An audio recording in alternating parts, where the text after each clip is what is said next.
Un encuentro con su palabra, porque secase la hierba, marchitase la flor, mas la palabra de Dios permanece para siempre. Con ustedes, el doctor José Ricardo Arias Quintero.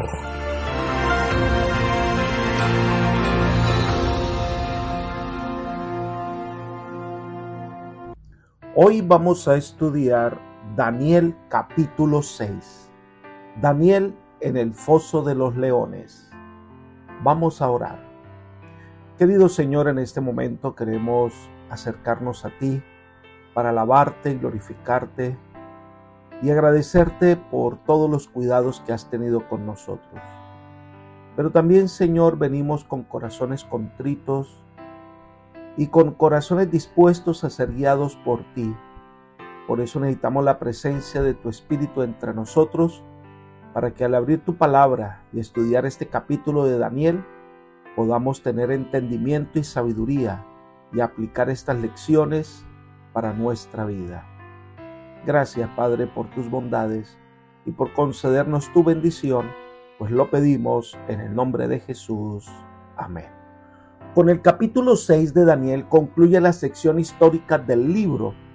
Aquí encontramos los relatos biográficos de Daniel y los diferentes incidentes ocurridos en la corte de Babilonia, donde permanecieron fieles al Señor y dieron testimonio a los dignatarios de Babilonia sobre el Dios verdadero. El tema central de esta sección es la soberanía de Dios y el carácter inmutable de sus designios de amor. Cabe destacar que estos acontecimientos históricos revelan siempre el antagonismo entre las fuerzas del mal y los fieles siervos de Dios. El odio supremo que el enemigo de las almas despierta en la vida de las personas en contra de quienes se mantienen de parte de Dios y de su justicia es algo que se manifiesta en toda la historia. Además, revela el terrible error cuando las fuerzas políticas intervienen en la fe de las personas. Creo que estos relatos nos preparan para la parte profética del libro, donde se revelan los intentos del enemigo de las almas en los últimos días para acallar y destruir a los fieles hijos de Dios. El capítulo 6 narra uno de los acontecimientos más conocidos del libro de Daniel, la manera en que Dios libró a su siervo de una muerte terrible causada por la envidia de hombres perversos. Nos muestran a un Dios todopoderoso. Este capítulo resalta la fidelidad de un hombre y su recompensa, pero además le da a conocer a todo el gobierno de los medos y los persas quién es Dios, el único y verdadero. Así que la primera parte del capítulo describe la organización del gobierno de Darío, el papel que jugó Daniel en esta reorganización y la envidia que generó su nombramiento. Esta sección va del versículo 1 hasta el versículo 9. El capítulo comienza describiendo el gobierno de Darío. Versículo 1. Pareció bien a Darío constituir sobre el reino 120 sátrapas que gobernaran en todo el reino. El capítulo anterior nos habla de la conquista de los medos y los persas sobre Babilonia, en la que no hubo una batalla. En el capítulo 5:31 leemos: y Darío de Media tomó el reino, siendo de 62 años. Hay mucha discusión sobre la identidad de Darío. Lo cierto es que la historia registra que Babilonia fue conquistada el 12 de octubre del año 539 a.C. y Ciro entró en la ciudad 2 semanas después, el 29 de octubre. Y un año después, en otoño del 538 a.C., ante la muerte del gobernador de Babilonia, Ciro fue coronado como rey de toda la tierra. Los estudiosos de los anales de la historia todavía hoy están en discusión para la identificación de Darío, que según creen era una persona cercana a Ciro, como un familiar cercano a quien le tenía respeto y admiración, el cual murió unos meses después de la conquista de Babilonia. Elena de White hace el siguiente comentario sobre Darío. La oración de Daniel fue elevada en el año primero de Darío, el monarca medo cuyo general Ciro había arrebatado Babilonia el cetro del gobierno universal.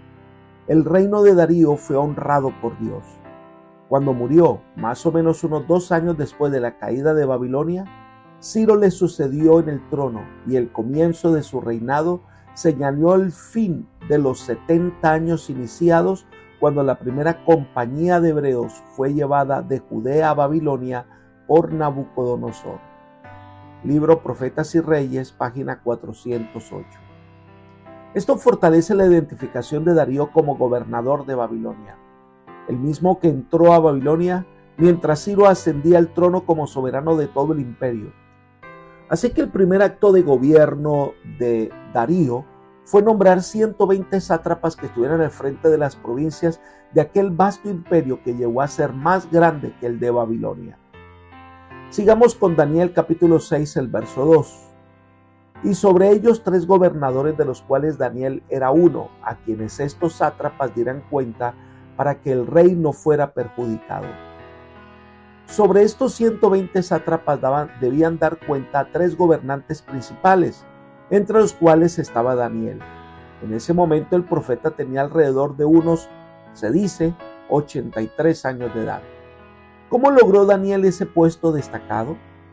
La última vez que lo vemos es que fue vestido por Belsasar con vestiduras reales, recibiendo reconocimiento como el tercero del reino. Posteriormente se describe es la conquista de Babilonia y la muerte de Belsasar y todos sus súbditos. Pero a Daniel se le preservó la vida y además fue nombrado gobernador principal. Este acto demuestra que Daniel era una persona especial, inteligente, fiel a sus principios, tanto que Darío lo llama a ocupar un puesto importante. Elena de White hace una interesante aplicación. Lo experimentado por Daniel como estadista en los reinos de Babilonia y Medo-Persia revela que un hombre de negocios no es necesariamente un maquinador que sigue una política de conveniencias, sino que puede ser un hombre instruido por Dios a cada paso. Libro Profetas y Reyes, página 400. Esto debe llevarnos a una consideración importante. Como cristianos debemos ser personas fieles a nuestros principios, pero también debemos demostrar que somos hijos del Rey de Reyes al tener el mejor comportamiento, siendo los mejores empleados, los más eficientes trabajadores, los más honrados vendedores y los más honestos hombres, porque si estas cualidades no se reflejan en nosotros, algo está mal en nuestra relación con Dios. Miren el siguiente comentario. El amor de Cristo lo transforma, lo santifica, pero cuando las personas profesan ser cristianas y su religión no las hace mejores hombres y mujeres en todas las relaciones de la vida, representantes vivos de Cristo en disposición y carácter, no son de Él. Libro La edificación del carácter, página 53. Como Daniel, nosotros debemos marcar una diferencia que testifique lo que hay en nuestro corazón. Tanta era la fidelidad de Daniel a Dios que en el versículo 3 leemos: pero Daniel mismo era superior a estos sátrapas y gobernadores porque había en él un espíritu superior y el rey pensó en ponerlo sobre todo el reino. No es la primera vez que alguien reconoce las cualidades de Daniel como un hombre lleno del Espíritu de Dios. Lo reconoció el mismo Belsasar antes de morir. Darío vio que era un hombre de integridad, fidelidad invariable, lealtad al deber e integridad en palabras y hechos, cualidades que rara vez se veían en los funcionarios de ese tiempo. Así que Darío consideró una decisión sabia colocar a Daniel como principal administrador del nuevo imperio y consejero de la corona. ¿Saben? Dios bendice, pero no va a hacer lo que nos corresponde a nosotros. Ser fieles, honestos, aprovechando las oportunidades, esta es la tarea que nos corresponde. Este nombramiento especial sobre Daniel despertó la envidia de quienes lo rodeaban.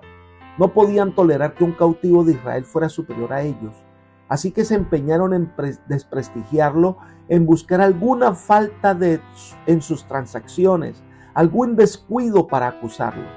Pero leemos en el versículo 4, los gobernadores y sátrapas buscaron ocasión para acusar a Daniel en lo relacionado con el reino, pero no podían hallar motivo alguno o falta, porque él era fiel y ningún error ni falta hallaron en él. Esto destaca la calidad de persona que era Daniel. Volvamos a leer este versículo, pero en la traducción del lenguaje actual. Los otros solo esperaban que Daniel hiciera algo malo o que cometiera algún error para acusarlo con el rey, pero no pudieron acusarlo de nada, pues Daniel siempre hacía bien su trabajo.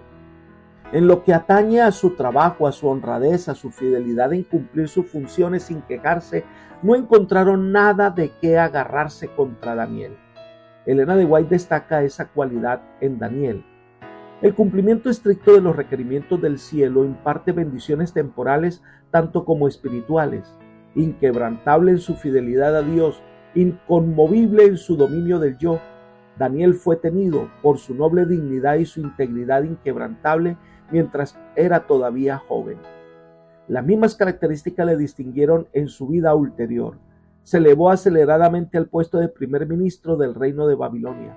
Durante el reinado de varios monarcas sucesivos, mientras caía la nación y se establecía otro imperio mundial, su sabiduría y sus dotes de estadista fueron tales y tan perfectos su tacto, su cortesía y la genuina bondad de su corazón, así como su fidelidad a los buenos principios, que aún sus enemigos se vieron obligados a confesar que no podían hallar alguna ocasión o falta porque él era fiel. Libro Profetas y Reyes, página 401. Esta es la actitud que debe caracterizar a todo verdadero hijo de Dios. Los enemigos de Daniel concluyeron que la única manera en la que podían deshacerse de Daniel era lo tocante a su fe. Miremos el versículo 5. Entonces dijeron aquellos hombres: no hallaremos contra este Daniel motivo alguno para acusarlo, si no lo hallamos contra él en relación con la ley de su Dios. Un examen cuidadoso de las costumbres de Daniel, una observación minuciosa de su vida, se dieron cuenta que no había motivos de queja o acusaciones. Lo que sí se dieron cuenta es que nunca iba a los templos de Babilonia a adorar a los dioses o no participaba de las ceremonias religiosas paganas, pero también notaban que los sábados no iba a la oficina. Así que debían hacer algo que pusiera en evidencia su fidelidad a Dios y que tal fidelidad constituía una traición a la nación. Veamos el siguiente comentario. El puesto de Daniel no era envidiable. Encabezaba un gabinete fraudulento, prevaricador, impío, cuyos miembros lo vigilaban con ojos atentos y celosos para encontrar alguna falta en su conducta. Mantenían espías para que le siguieran los pasos a fin de ver si así podían hallar algo contra él. Satanás sugirió a esos hombres un plan por el cual podrían eliminar a Daniel. El enemigo dijo: usen su religión como un medio para condenarlo. El Jude Instructor del 1 de noviembre del año 1900. Esta historia debe hacernos pensar que la persecución contra los hijos de Dios nace en el deseo de destruir a quienes adoran al Señor de verdad.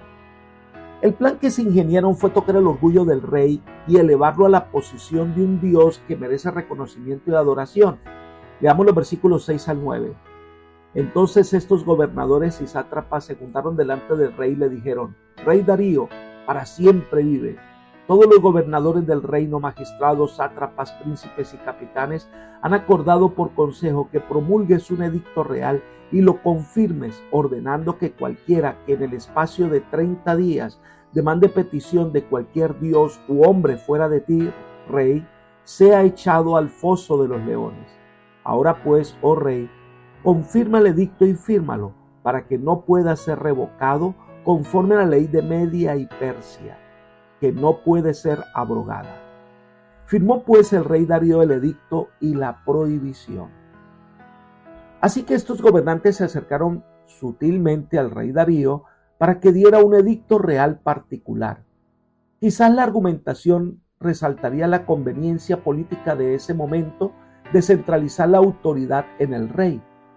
Elena de White dice: apelando a su vanidad, le convencieron de que el cumplimiento de este edicto acrecentaría grandemente su honor y autoridad. Libro Profetas y Reyes, página 396. El rey, sin conocer las verdaderas intenciones, firmó el decreto real que prohibía la adoración de cualquier deidad, solo que se debía adorar a él como rey. Se ha observado también que la orden de no orar durante un mes a nadie salvo al rey, aunque en esa ocasión iba dirigida en forma específica a Daniel, puede haber sido sugerida por una costumbre nacional religiosa de los medos en tiempos anteriores, según la cual se le rendía honores divinos al rey. Y otra vez, Este decreto de adoración iba acompañado de una sentencia de muerte. Al que no obedezca, en este caso, será echado al foso de los leones. Y una de las características de los edictos de los medos y los persas es que sus edictos no podían ser revocados. Era imposible, una vez firmado el edicto, echarlo para atrás no se podía. La segunda sección de este capítulo son los versículos 10 al 15. Aquí se describe que Daniel es acusado de no cumplir el edicto real. Preguntémonos, ¿cuál sería la actitud de Daniel ante el edicto? ¿Valdría la pena poner en peligro la vida orando a Dios como lo hacía frecuentemente? El versículo 10 responde: Cuando Daniel supo que el edicto había sido firmado, entró en su casa, abiertas las ventanas de su habitación que daban a Jerusalén, se arrodillaba 3 veces al día, oraba y daba gracias delante de su Dios como solía hacerlo antes. Podía preguntarnos, ¿no era esto una actitud imprudente o desafiante? ¿No podía acaso orar en secreto que nadie lo viera? Lo cierto es que los enemigos de Daniel contaban que era un hombre fiel a Dios. Contaban que él iba a orar a Dios como era su costumbre para que su plan funcionara. Daniel no iba a permitir que su fidelidad a Dios se pusiese en duda. Conociendo las intenciones de sus enemigos, no iba a menguar en su adoración al Señor. No iba a dar la impresión que un decreto del rey le iba a robar su adoración a Dios. El orar 3 veces al día llegó a ser una práctica importante para los judíos ortodoxos. Es una práctica que debiera formar parte también de nuestros hábitos. Pero también Daniel oraba con las ventanas abiertas porque dirigía su oración hacia Jerusalén, donde se iba a restablecer la adoración a Dios al levantar el nuevo templo.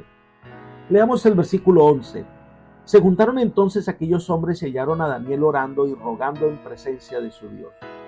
Tal como lo esperaban, Daniel oraba fielmente al Señor. Elena de Guay amplía: aunque conocía muy bien las consecuencias que tendría su fidelidad a Dios, su ánimo no vaciló. No permitiría que aquellos que maquinaban su ruina pudieran ver siquiera la menor apariencia de que su relación con el cielo se hubiese cortado. En todos los casos en los cuales el rey tuviese derecho a ordenar, Daniel lo obedecería, pero ni el rey ni su decreto podían desviarle de su lealtad al Rey de Reyes. Libro Profetas y Reyes, página 397. Los hombres lo vieron fielmente arrodillado orando a Dios. Esto sirve de advertencia para todos los hombres de todas las edades. Nadie debe interponerse en nuestra relación con Dios. Nadie tiene el derecho de interponerse entre el alma y Dios. Ningún legislador tiene autoridad de inmiscuirse en nuestra fe y en nuestra relación con Dios. La oración es lo único que nadie nos puede arrebatar. Tan importante es la oración para el cristiano como el aire lo es para los pulmones y la vida. Daniel oraba 3 veces al día en un sincero y reposado encuentro con el Señor. ¿Cuánto tiempo dedicamos nosotros a hablar con Dios? No es un asunto de repetir oraciones o aprendernos poemas y recitarlos.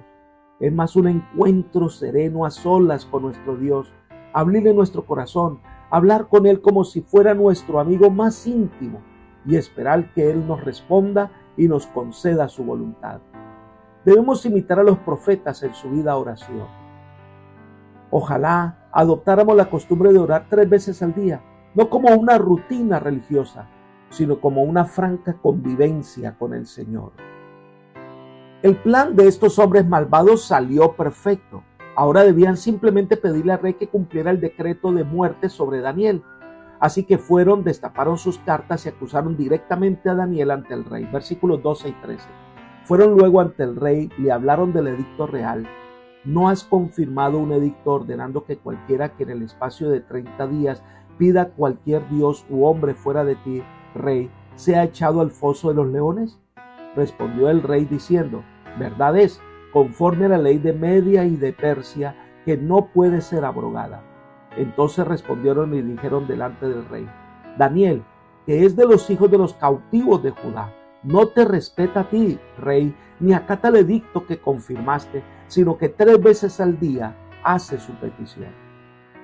La manera de hacer la acusación revelaba todo el odio y menosprecio que estos hombres sentían por Daniel. No hicieron referencia a la dignidad del cargo que ocupaba, sino que lo describieron meramente como un extranjero, un judío deportado. Sin duda, sí esperaban que el rey sospechara que su conducta era un acto de rebelión contra la autoridad real. Pero lo que en realidad preguntaban era lo siguiente: un hombre a quien el rey había honrado tanto y que tantos motivos tenía para mostrar su gratitud para con el rey por medio de una estricta obediencia a los decretos reales, ¿cómo podía ser tan desvergonzado como para desafiar abiertamente las órdenes del rey? Sus palabras tenían el propósito de que Darío considerara a Daniel como una persona ingrata y un traidor.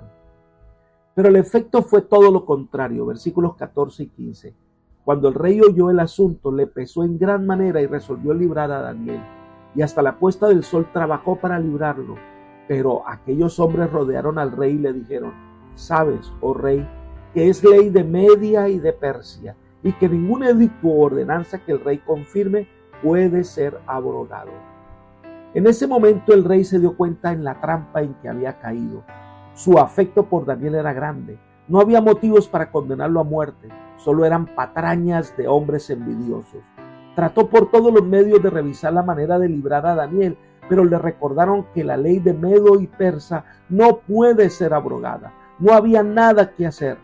Repentinamente se dio cuenta de que el origen del decreto no era como él había pensado, para honrar su reinado y a su persona, sino para privarlo de un verdadero amigo y funcionario público digno de confianza.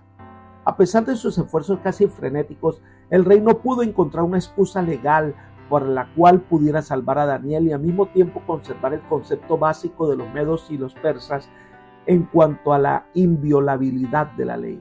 Siendo así, Daniel debía ser arrojado al foso de los leones.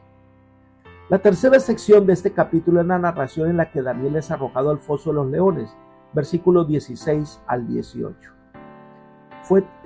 Dice la escritura que él fue traído ante su presencia, y el rey en una débil esperanza le dijo a Daniel, versículo 16. Entonces el rey ordenó que trajeran a Daniel y lo echaron al foso de los leones. El rey dijo a Daniel: el Dios tuyo, a quien tú continuamente sirves, él te libre. El rey sabía de los milagros que Dios había realizado en los días de Nabucodonosor y Belsasar. Pero hay algo interesante. Dios no impidió que arrojaran a Daniel al pozo. No hubo una manifestación sobrenatural en ese momento. El mal parecía triunfar. Pero es ahí donde la victoria se hace más notoria. Versículo 17. Trajeron una piedra y la pusieron sobre la puerta del foso, la cual selló el rey con su anillo y con el anillo de sus príncipes, para que el acuerdo acerca de Daniel no se cambiara.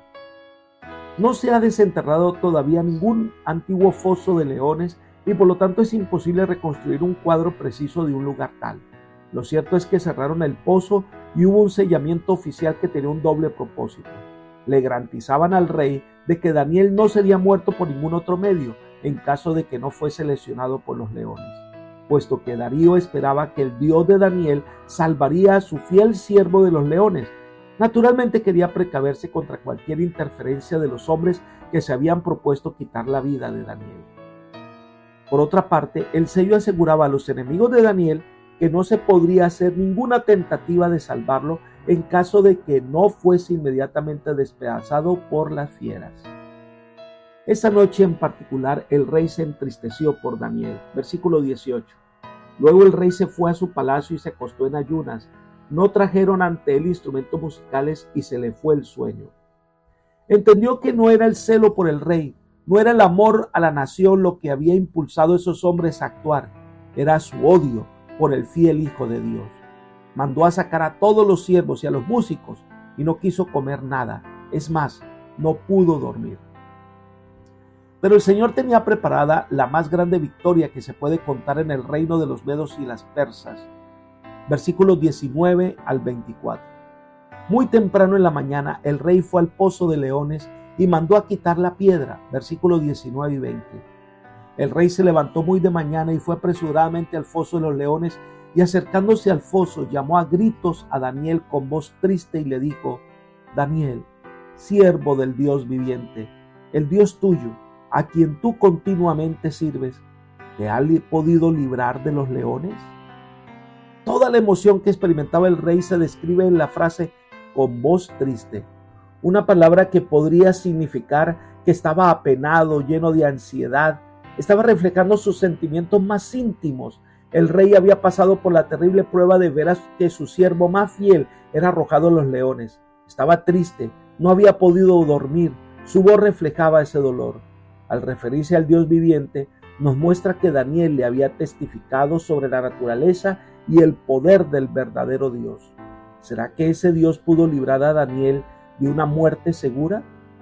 Lo que menos esperaba ocurrió, versículos 21 y 22. Entonces Daniel respondió al rey: Rey, vive para siempre. Mi Dios envió su ángel, el cual cerró la boca de los leones para que no me hicieran daño, porque ante él fui hallado inocente, y aún delante de ti, oh rey, yo no he hecho nada malo. Daniel responde desde el pozo: está vivo. El Dios del cielo tiene poder para cerrar la boca de los leones y salvar a sus hijos. Además, si Dios ha decidido salvarle la vida, se destaca entonces su inocencia. En el Nuevo Testamento, solo el apóstol Pablo se refiere a este acto como un acto de fe. Hebreos 11:33 dice: todos ellos por fe conquistaron reinos, hicieron justicia, alcanzaron promesas, taparon boca de leones. Era entonces una realidad. Dios vio conveniente salvar a Daniel. Era una demostración del amor y el poder de Dios. Ante la voz de Daniel, el rey ordenó que sacaran a Daniel, versículo 23. Sacaron pues del foso a Daniel, pero ninguna lesión se halló en él, porque había confiado en su Dios. Dios está cerca de sus hijos fieles. Dios está listo para protegerles y salvarles. Elena de White dice: el cielo está más cerca de aquellos que sufren por causa de la justicia. Cristo identifica sus intereses con los de su pueblo fiel. Sufre en la persona de sus santos, y cualquiera que toque a sus escogidos le toca a él. El poder que está cerca para librar del mal físico, de la angustia, está también cerca para salvar del mayor mal, para hacer posible que el siervo de Dios mantenga su integridad en todas las circunstancias y triunfe por la gracia divina. Libro Profetas y Reyes, página 400. La fidelidad de Daniel se destaca, pero en ese momento quien recibe la admiración es el Dios de Daniel, un Dios grande y poderoso, un Dios que puede librar a sus hijos de las garras del mal, un Dios que nunca había conocido los medos y los persas, y ahora lo ven reflejado en la vida de este anciano siervo de Dios. Pero la escena cambia. El rey ahora se llena de ira contra aquellos que tendieron trampa, que estaban más interesados en dar muerte a Daniel que en ser leales al rey, y ordena que los arrojen al foso de los leones. Versículo 24. Luego ordenó el rey que trajeran a aquellos hombres que habían acusado a Daniel y fueron echados al foso de los leones ellos, sus hijos y sus mujeres, y aún no habían llegado al fondo del pozo cuando los leones se apoderaron de ellos y quebraron todos sus huesos. El rey airado actúa en la forma acostumbrada de los déspotas de su tiempo, al condenar no solo a estos hombres, sino también a sus familias. En la Biblia, en diferentes relatos encontramos que el bien triunfa sobre el mal y lo que los malvados han planeado en contra de los hijos de Dios viene sobre ellos. Es interesante reconocer que otro monarca de otra nación pagana reconoce la grandeza del Dios eterno y por medio de un decreto da testimonio de la maravillosa bondad de ese Dios todopoderoso. Leamos los versículos 25 al 27.